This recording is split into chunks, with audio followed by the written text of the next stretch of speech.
नमस्कार दोस्तों, आप देख रहे हैं डार्क गली यूट्यूब चैनल। और आज की कहानी में आगे बढ़ने से पहले खौफनाक और डरावनी कहानियां सुनने के लिए चैनल को अभी सब्सक्राइब करें। तो चलिए बढ़ते हैं आज की कहानी की ओर।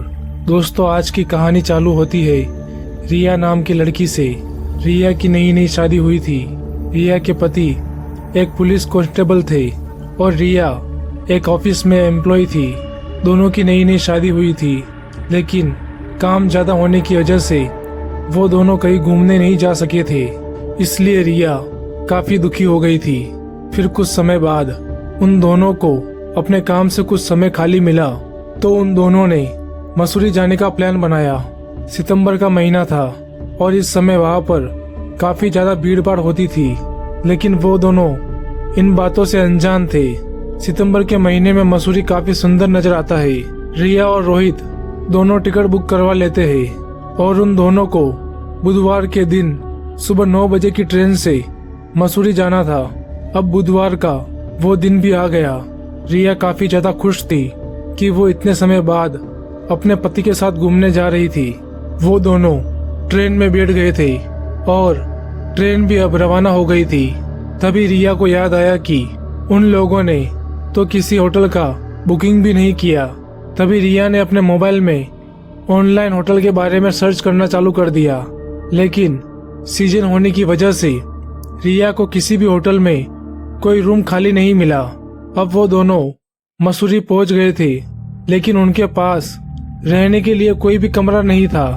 वो दोनों एक बस स्टैंड पर बैठे हुए थे और वो दोनों ये सोच रहे थे कि अब वो रात कैसे और कहां पर बिताएंगे। तभी उनकी नजर सामने बैठे एक बूढ़े आदमी पर गई। वो आदमी काफी ज्यादा उदास लग रहा था, इसलिए रोहित उनके पास गया और बोला कि काका, आप इतने उदास क्यों बैठे हो। तभी उस आदमी ने कहा कि यही पास में मेरा एक होटल है, लेकिन उस होटल में कोई भी नहीं रहने आता। अभी यहाँ पर अच्छा सीजन चल रहा है, फिर भी मेरी होटल पूरी तरह से खाली पड़ी है। बस 2-3 लोग ही मेरी होटल में ठहरे हैं। तभी रोहित ने उनसे कहा कि वैसे काका, आपकी होटल कहाँ पर है। तब उस बूढ़े आदमी ने जंगल की तरफ इशारा करते हुए कहा कि वहाँ पर। रोहित उस इशारे की तरफ देखता है और उसे वो जगह रहने लायक अच्छी लगती है, तो वो रिया से कहता है कि क्यों ना हम इन काका की होटल में रुक जाए। वैसे भी काफी ज्यादा रात हो गई है और हमारे पास रहने के लिए कोई व्यवस्था भी नहीं है। रिया थोड़ी देर तो इस बारे में सोचती है और फिर हाँ बोल देती है। फिर वो दोनों उस बूढ़े आदमी के पीछे पीछे उसकी होटल तक चले जाते हैं। वो होटल काफी ज्यादा पुरानी लग रही थी और वो एक माले की ही थी। वो आदमी उन दोनों को उनका कमरा दिखा देता है। तब रिया ने उस आदमी से पूछा कि हमारे पास वाले कमरे में कौन रहता है। तो उस बूढ़े आदमी ने कहा कि तुम्हारे पास वाले कमरे में एक लड़का रहता है और उसके बाजू में एक परिवार। फिर वो दोनों कमरे में चले गए। रोहित काफी ज्यादा खुश था क्योंकि उसको सस्ते में जो कमरा मिल गया था। रात भी काफी ज्यादा हो गई थी, जिस वजह से वो दोनों सो गए थे। सुबह रिया की आँख खुली और वो बालकनी में जाकर आराम से मसूरी के नज़ारों का मजा लेने लगी। वो दृश्य वाकई में काफी मनमोहक था। फिर वो दोनों तैयार होकर मसूरी घूमने के लिए निकल गए। शाम को जब वो दोनों घूमकर वापस अपने होटल में आए तो उनको नीचे एक लड़का नजर आया।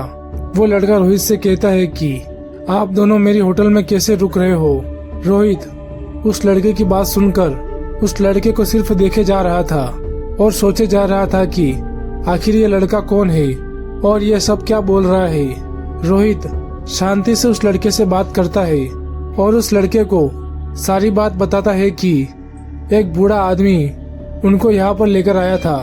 रोहित की बात सुनकर उस लड़के ने कहा कि अच्छा, तो फिर पापा आपको यहाँ पर लेकर आए होंगे। मुझे तो लगा कि आप दोनों कोई अनजान हो। सब कुछ सॉर्ट आउट करने के बाद रोहित और रिया अपने कमरे में आ गए और रिया ने रात को काफी खौफनाक सपना देखा कि उनके कमरे में कोई घुस गया है और उनको मारकर चला गया। रिया एकदम से डर कर बैठ गई।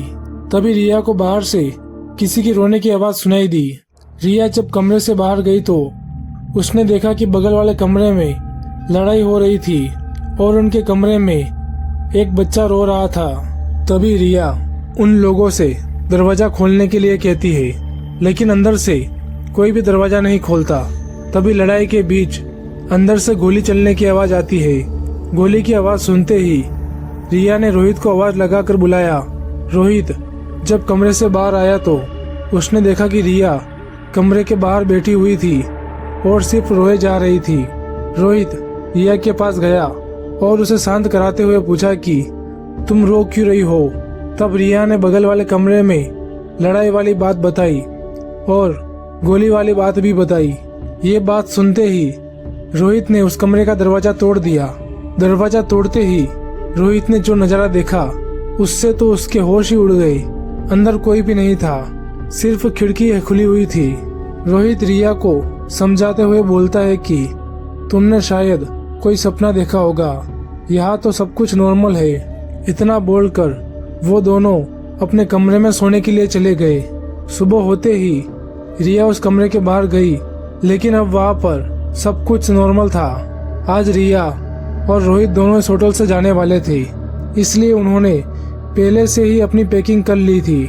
जब वो चेकआउट करने के लिए काउंटर पर गए तो वहाँ पर कोई भी नहीं था।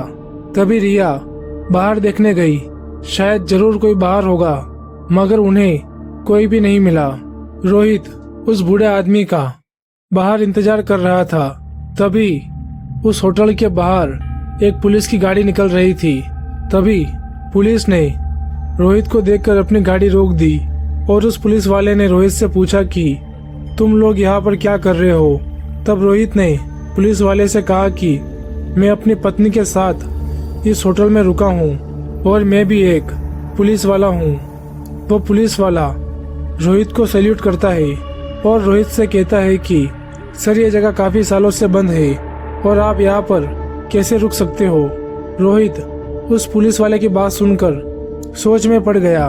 वो पुलिस वाला इस होटल के बारे में रोहित को सारी बातें विस्तार से बताता है कि ये होटल पहले एकदम ठीक से चलता था।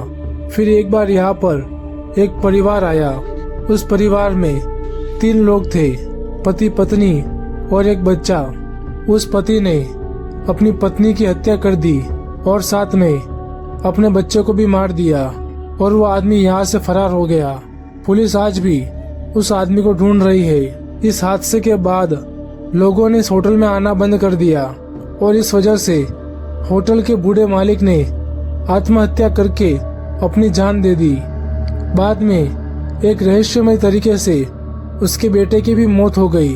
इतना सुनते ही रोहित के पैरों तले से जमीन खिसक गई।